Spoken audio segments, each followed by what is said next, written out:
qué ajustes hicieron los grandes hombres de Dios en sus vidas para poder obedecer a Dios. ¿Sí? Y ahí es donde empezamos, que si Dios llega y nos da a nosotros una tarea, es porque nos pide que tengamos que hacer ¿qué? Ajustes. O sea, Dios no nos va a dar una tarea para que nosotros sigamos completamente igual en el mismo lugar y así mismo poder hacer su voluntad. Eso es imposible.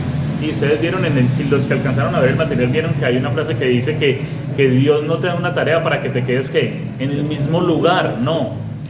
Siempre tiene que haber ¿qué? Acción, un desplazamiento. Y hablo de desplazamiento, no quiere decir que nos vayamos del lugar, sino de movimiento, de ajustes. Por ejemplo, empecemos con Abraham en su momento. ¿Qué ajuste tuvo que hacer Abraham para obedecer a Dios? Tierras, moverse de su tierra. De ahí. Esa fue la orden. ¿Cuál fue la orden? Vete de tu tierra. Vete de tu tierra, de tu parentela, porque haré de ti. ¿Esto le debió haber causado algo a Abraham en crisis de fe? Sí. Claro, si usted llegan y le dicen, no, es que usted para la voluntad de Dios, es que usted se vaya a predicar a La Guajira. Y usted, sí, contento de una, ay, sí, hágale, empaco maleta. ¿Ahora qué hago? No, usted empieza, venga, es lógico eso, o sea, porque yo, sí, entonces empieza a ver como esa crisis. Pero para yo obedecer eso, ¿qué tengo que hacer? ¿Qué tuvo que hacer Abraham? Hacer un ajuste enorme. Y enorme es enorme, porque Abraham no estaba mal, Abraham estaba súper bien, ¿sí? Tenía tierras, tenía ganado, Claro, todo. una familia grande. Abraham lo tenía que tenía todo. ¿Y qué ajuste tuvo que hacer? Dejar su tierra. Sí, arrancó con que se llevó su ganado, se llevó parte de su familia. Digo yo parte de su familia, no sabemos, no tenemos un contexto general en la palabra si era más familia, pero tuvo que desplazarse de un lugar a qué? A otro. ¿Hay un ajuste allí? Que no conocía. Sí. En el caso de Noé, ¿cuál fue la orden que se le dio a Noé? Hicieron la... Que se fue al arca. Listo. Que empezara. ¿Qué ajuste tuvo que hacer Noé?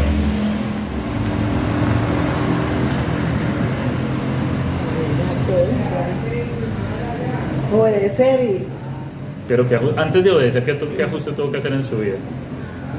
dejar su casa. Dejar su trabajo y todo y hacer. Quizás tenía un trabajo y pues para poder hacerlo tuvo que dejar su empleo. No sé si ustedes, los que tienen empleo, que en algún momento llegue y le diga a Dios, va a dejar su empleo porque yo necesito que haga algo expresamente para mí. ¿Usted qué pensaría? Una crisis. Así se viene la crisis de fe y usted decide si qué, si hace el ajuste, ¿cierto? En el caso de Noé, yo creo que fue más como una especie de ajuste de pensamiento, como de creencia, ¿sí? Porque es que las medidas con las que Dios le pidió el arca eran unas medidas desproporcionadas para lo que había que en la mente humana en ese momento. Nosotros a veces no comprendemos ese texto desde esa dimensión. Pero por ejemplo, las medidas que le dio para un hombre, era imposible hacer un arca de ese tamaño. Entonces él tuvo que cambiar ¿qué? Transformar su mente, ¿sí? Y entender de que si Dios le está dando esas medidas, entonces se podía construir un arca de esas medidas, que para él en ese momento pudo ser ¿qué? Imposible. Vámonos allá al Nuevo Testamento. ¿Qué ajuste tuvo que hacer, por ejemplo? Este es muy fácil. Santiago, Juan, Simón y Andrés. Les deja su trabajo. Ese sí fue clarito, ¿cierto? Y ellos tuvieron crisis en ese momento. La palabra dice que no. Sí, ellos instantáneamente dijeron, listo. Pero ustedes se imaginan los ajustes que tuvieron que hacer. Por ejemplo, en el caso de Simón tuvo que dejar su familia para poder seguir a Jesús, a su esposa, a su suegra. Sí, entonces tuvo que hacer algún ajuste. Y me imagino yo que en algún momento él vivió esa crisis. En algún momento de ese estar con Jesús, aunque la palabra de Dios no lo plantea, pero en algún momento tuvo que haber extrañado a su esposa, haber extrañado el tiempo con su esposa, incluso haber extrañado el mismo trabajo de la pesca. y haber tenido esa crisis. Entonces, lo que nos empieza a decir acá es que los ajustes son necesarios. Cuando Dios se presenta, nos trae palabra de Dios, nos habla, nos invita a su trabajo, nos invita también a hacer ¿qué? Bueno, empecemos desde el principio. Eso sí. Ajuste, ¿cierto? No nos podemos quedar ¿qué? En el mismo lugar y al mismo tiempo hacer la voluntad de Dios. Es imposible, ¿sí? Entonces, es lo primero que tenemos que tener en cuenta. ¿Qué clases de ajustes? Ahí más o menos les he dado algunas clases de ajustes. ¿Qué clases de ajustes tenemos ahí?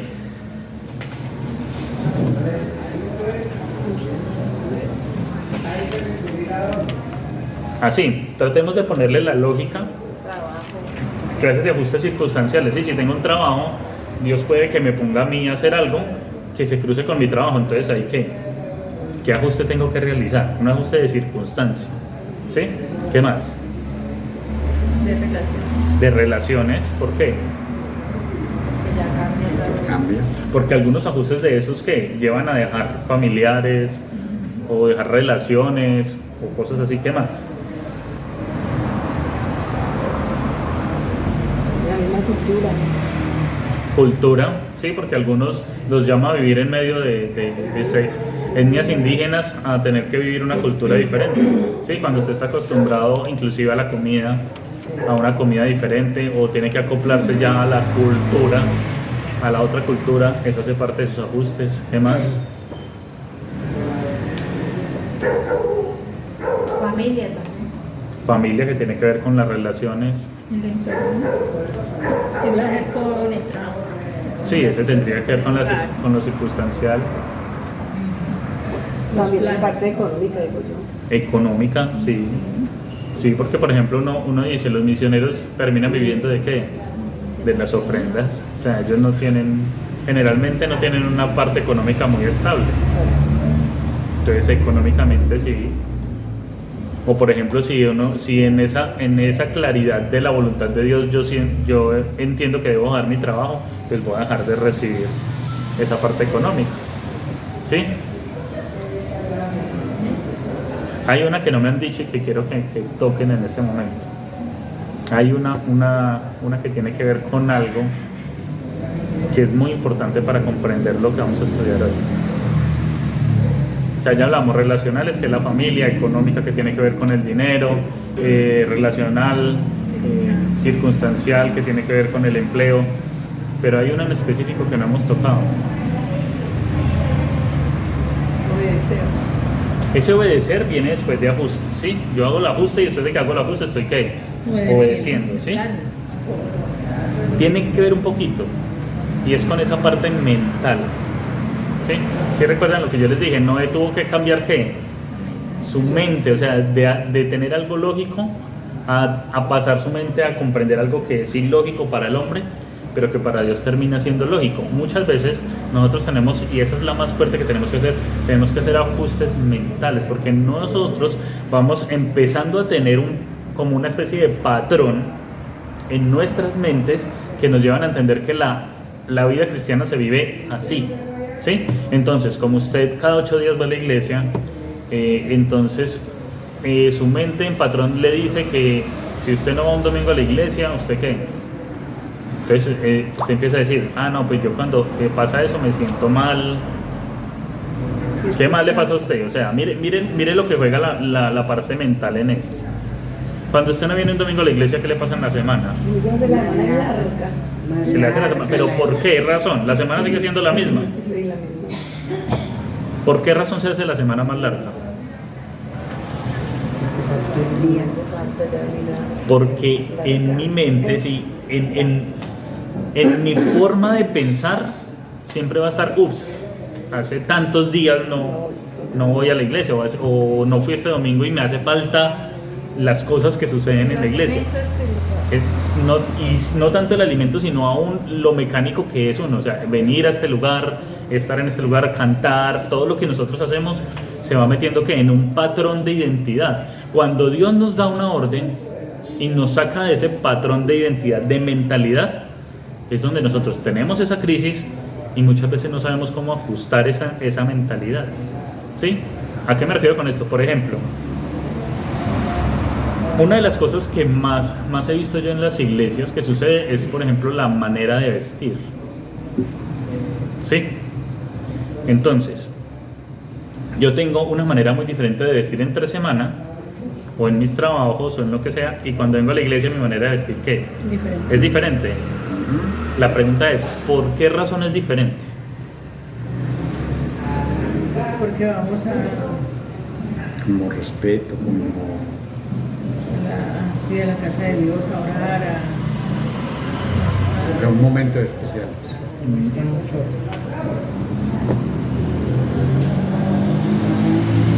Lo que pasa es que a veces, no sé, mi punto de vista, muchas veces la gente de la iglesia lo mira a uno como está vestido. Eso pasa, o sea, a mi forma de pensar En el trabajo lo miran a uno como está vestido. también. Y muchas veces lo critican. Eso pasa. ¿Hay algo sobre la manera de vestir en la palabra de Dios? Sí, ¿qué dice esa parte de la manera de vestir de la palabra de Dios? ¿Y saben qué cosa curiosa? Que no dice nada del hombre, lo dice de la forma de vestir a la mujer, ¿sí? ¿Pero qué dice? Dice que usted ese día de venir vestido. Vista de Decorosa. Etcétera, etcétera. Ok, ese texto que dice que la mujer se debe vestir decorosamente, ¿sí? Todo eso, ¿lo dice para cuando vaya a ir a la iglesia? No, en todo momento. Entonces no aplica para lo que estamos hablando, ¿bien? Quería sacarlo del contexto, ¿por qué? Porque es que nuestra mente se ha programado que usted tiene ropa para el domingo. Sí, eso sí es cierto. Entonces aquí es donde quiero que empiecen a ver ese paradigma mental que empezamos a formar nosotros. Muy seguramente Noé tenía un paradigma de Dios donde decía, Dios nos ha dado las leyes que tuvieran en el momento, lo que ellos conocieran de Dios en el momento, y sobre eso que se iban rigiendo, ¿sí? ¿Qué pasaba con los fariseos? Todas esas normas que tenían, ¿de dónde provenían? La gran mayoría venían ¿de dónde? De tradición sobre tradición sobre tradición.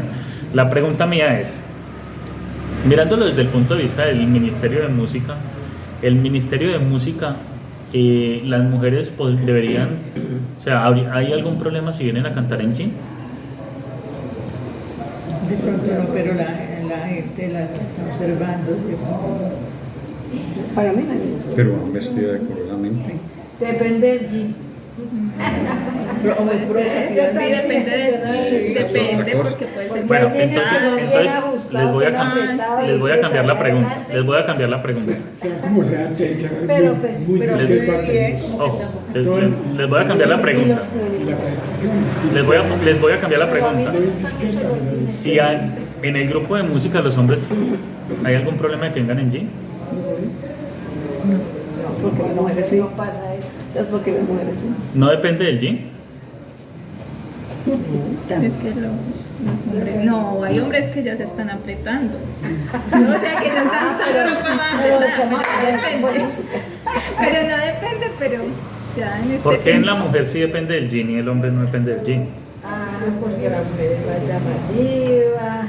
el cuerpo, Está el a la cuerpo vista, diferente. está a la vista de los. No, yo lo que quiero decir es, listo. ¿El grupo de música siempre debería vestirse de vestido? No. Y yo lo quiero llevar a eso porque en la mente hemos llevado que usted no puede adorar si usted no está con la estructura de vestimenta que tenemos que mentalmente, y eso nos lleva a entender de que nos hemos metido en una estructura mental y muchas veces esa estructura mental viene siendo por tradición más que porque la palabra lo diga, ¿sí?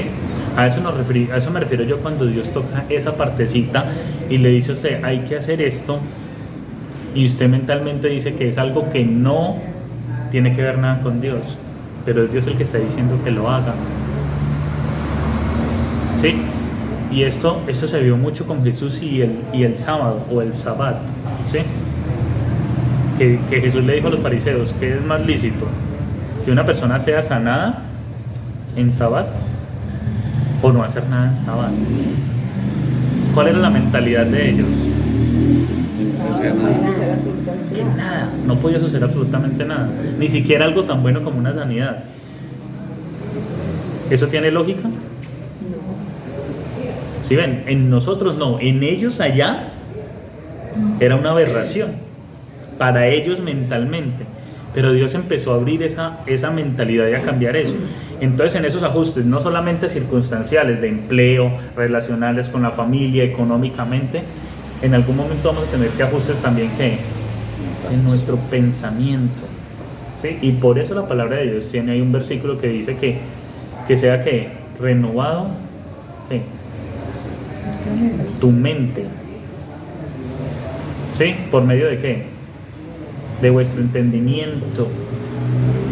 Y dice que de gloria en gloria, lo cual quiere decir es que no es algo que sea momentáneo, sino que siempre esté en una renovación de nuestra mente. Eso aplica también para lo que hay en nuestra mente que no corresponde a adorar a Dios, pero también corresponde a aquellas cosas que Dios quiere que comprendamos que se salen de nuestro esquema mental, como los milagros. ¿Sí? ¿Ustedes qué piensan cuando dicen que hay una noche de sanidad y milagros en el Estadio Centenario? ¿Qué es lo primero que se viene a la mente así rápido de una? Que no es de Dios. Ir, porque es una... Hay mucha gente que acude a eso de Porque No, uno tiene como... porque le ponen fe a eso Sí, de uno que tiene van la a ser fe. sanos. A mí me gusta ir. Ustedes sí ven que yo solamente dije eso y usted ya generó mentalmente algo sobre eso, de una.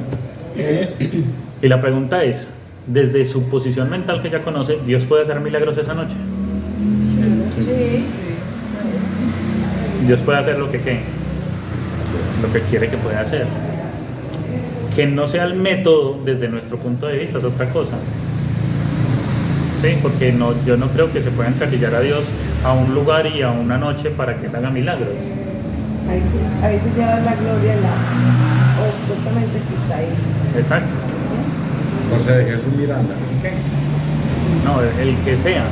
Por eso. Sí, pero la pregunta es, ¿Dios puede obrar con milagros en ese momento? Si notan, como el esquema de mentalidad que... Exacto, el esquema de mentalidad que nosotros tenemos. Perdone que le interrumpo, como una esta, yo tuve una amiga que ella ya empezó a ir a la iglesia porque pues ya no era cristiana, entonces ella iba con sus vestidos y sus escotes. Más yo al principio pues yo no le decía nada, pero la gente de la iglesia se la miraba de arriba abajo, la miraba feo, medio la saludaba. Tanto así fue la esta que ella me dijo, yo me siento que la gente me mira mucho, porque no sé qué, y ella se sentía hasta el punto de que ella, digamos así, ya no quiso volver a la iglesia.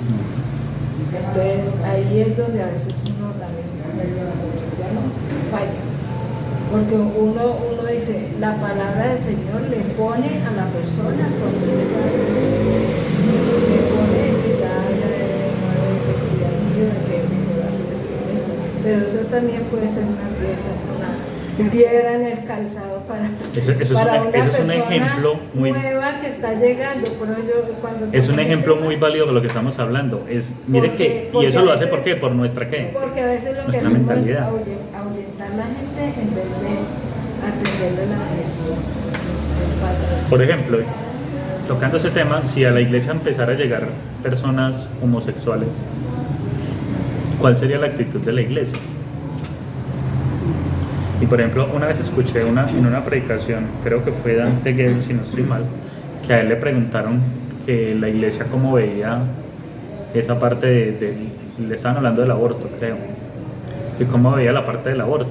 Entonces él le devolvió la pregunta a la persona que lo estaba entrevistando y le dijo, ¿usted cómo vería la parte del aborto si la que fuera a abortar fuera su hija?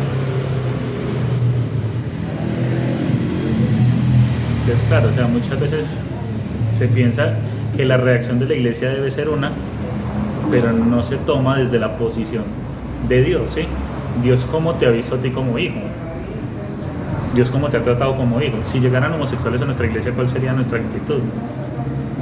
Sería la actitud de empezar a mirarlos y despectivamente a separarlos prácticamente, que eso es lo que se hace. La mentalidad es que, ay no, las personas tienen que venir a la iglesia que bien tapadas, bien vestidas, Pero ¿cómo va a escuchar esa persona, así venga en esas vestimentas? ¿Cómo va a escuchar a Dios si no le abrimos las puertas de la iglesia? En algún momento Dios va a tocar su corazón y le va a hacer sentir que debe cambiar su manera de vestir. Inclusive es tarea de nosotros llevarle a entender eso de una manera amorosa, llevarle a entender esa parte de la palabra. Pero nuestra mentalidad primero está en que, mire cómo viene esta persona. Y son los comentarios. ¿Por qué? Porque es que ya se le volvió algo de qué. Entonces, cuando Dios pide que abramos esa mente y que renovemos nuestro sentimiento, tiene que ver con esos ajustes. Bien, después del ajuste que viene, ellos hicieron los ajustes. Abraham hizo el ajuste y luego ¿qué pasó? Obedeció, ¿cierto? Entonces, tenemos la crisis, logramos hacer el ajuste y después de lograr hacer el ajuste, ¿qué? Obedecemos. La gran mayoría de los cristianos nos quedamos acá en la mitad. ¿Sí? Tenemos la crisis y cuando tenemos que hacer el ajuste, ¿qué? Nos quedamos ahí. No, Señor, eso es mucho. Me estás pidiendo mucho. ¿Sí recuerdan cuál era el versículo para esta semana? ¿Cuál es?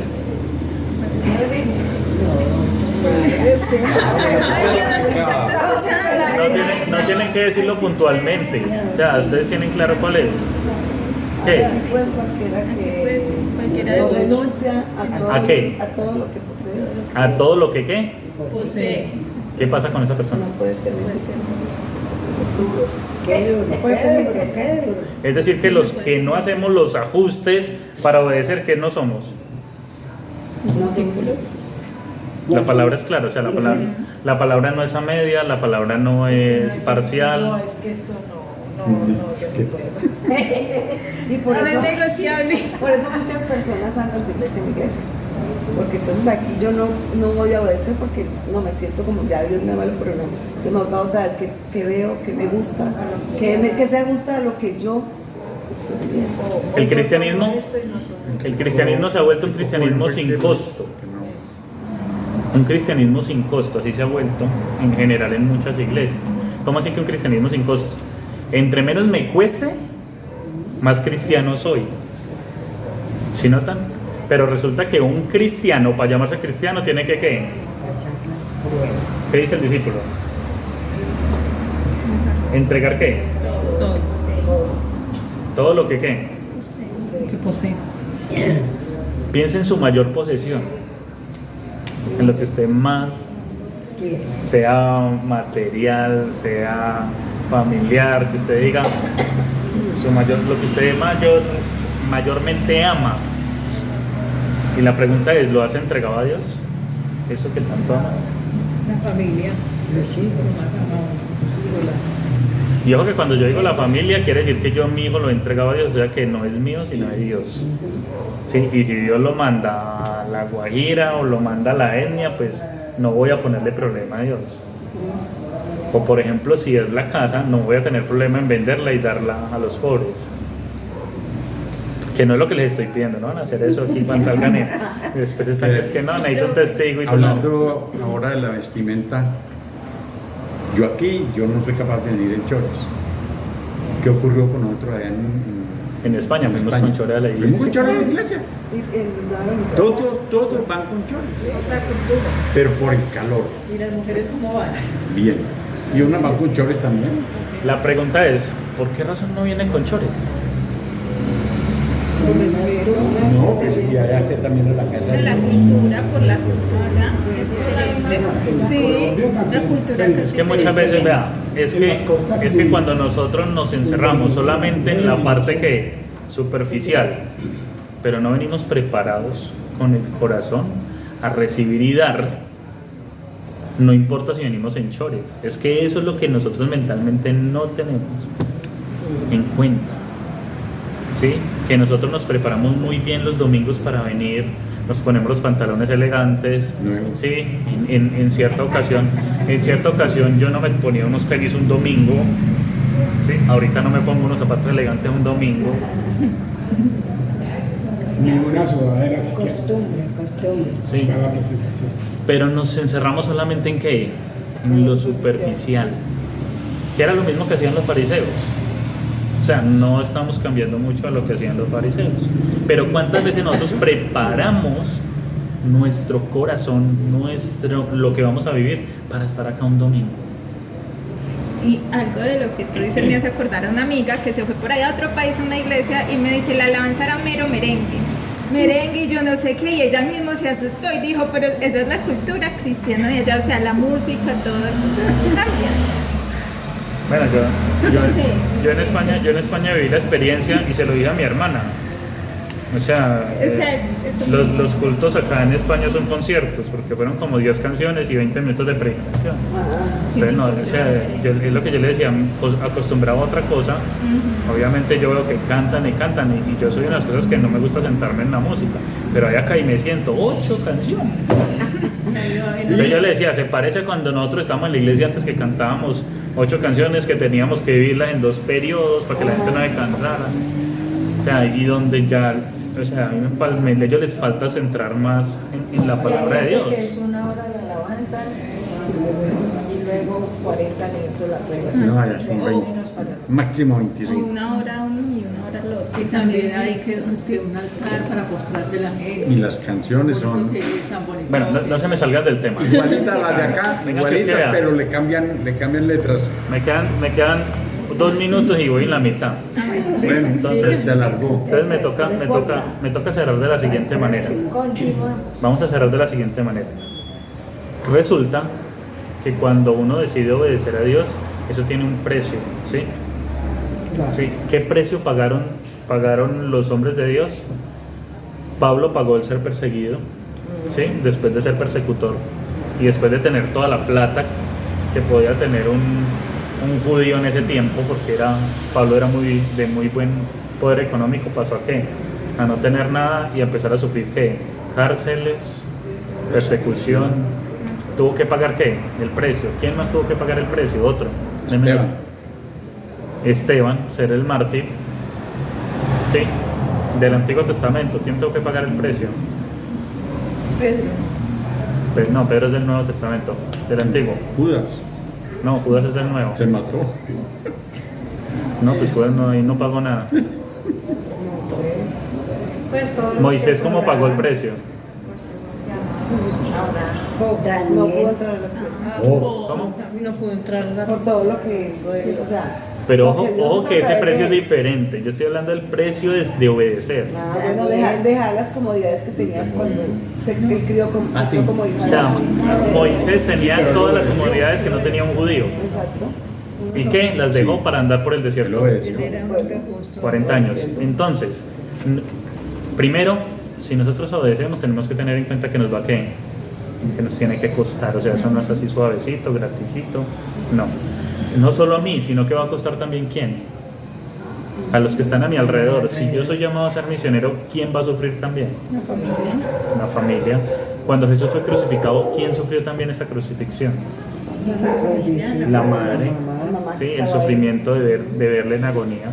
Y la Sí. gente que... Entonces, cuando nosotros obedecemos, ¿sí? Hacemos el proceso, crisis, ajuste, obediencia, esa obediencia va a generar ¿qué? Va a generar costo, y ese costo generalmente es sufrimiento. En lo que sea, alto, bajito, medio, va a generar algo, no solamente en mí que estoy obedeciendo, sino en qué, en los que me rodean. Y eso va a generar ese dolor. Y por último, Dios nos pide a nosotros entonces, ¿una qué? Para terminar, cuando hacemos todo ese proceso de crisis, ajustes, obediencia, aquí nos pide ¿qué? Una dependencia total en Dios. Entonces, por ejemplo, cuando hablábamos en lo económico, cuando yo estoy seguro que es la voluntad de Dios, ¿sí? Digamos, Dios en su voluntad me pide que haga una tarea donde me toca dejar mi trabajo, ¿sí? Ya voy a dejar de percibir ese ingreso, pero estoy seguro que es la voluntad de Dios, ¿sí? ¿Qué va a pasar? Que Dios, ¿qué? No le va a faltar. No va a faltar nada. Sí, porque yo Debe. me pongo a los misioneros a gobernar. Gobernarse por ahí. Pues nuestro trabajo era pastor, la esposa también trabajaba. Estar por allá, ver cómo los hijos cómo han crecido, cómo se han podido educar. Entonces yo digo, Dios, y ellos como ellos, tú dices, dependencia total, porque Cuando existe esa dependencia total en Dios, Amén. no va a faltar nada en lo otro. Y ahí es donde se hace realidad ese texto. Dice que buscad primero El reino de Dios. y lo demás qué. será añadido. Cuando existe una dependencia total en Dios, esa otra parte que nos preocupaba tanto, por la cual hicimos el ajuste, va a estar soportada y sostenida ¿por quién? Por Dios, mientras nosotros cumplimos la tarea. ¿O qué pasó con Moisés? ¿Cumplió la tarea?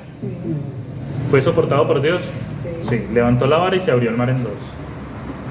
Sí. Le pegó a la roca, no como debía, igual salió agua. Fue alimentado desde el cielo. Fueron guiados por el fuego. ¿Hubo un respaldo total de Dios? Sí, Sí, siempre. ¿Noé pudo hacer el arca? claro. Sí, ¿Tuvo sí. la madera para hacer el arca? ¿Los animales le obedecieron? Sí. ¿Tuvo un respaldo de quién? De Dios. ¿Pablo le faltó algo? Pablo no tenía, o sea, tenía mucha plata antes de obedecerlo, le obedeció y todas las iglesias que hacían le mandaban ofrendas. Y él mismo trabajaba en las tiendas y obtenía los recursos. ¿Le faltó algo? No. Entonces ahí es donde nosotros entendemos que todo ese proceso, cuando hacemos nuestros ajustes en la vida, cuando obedecemos y dependemos de Dios, podemos estar seguros que Dios va a sostener. Esa es la gran enseñanza de este momento de mi experiencia con Dios en la unidad 7. Por eso estaba el versículo, que si nosotros no dejamos o no entregamos no podemos ser sus discípulos. La pregunta es, para finalizar y terminar ya en esta mañana, ¿qué es más importante? ¿Poseer lo que poseemos o ser discípulos de Dios? Ojo, mentalmente decimos y respondemos que ser discípulos. En la realidad, ¿qué es más importante? Y esa sería la reflexión.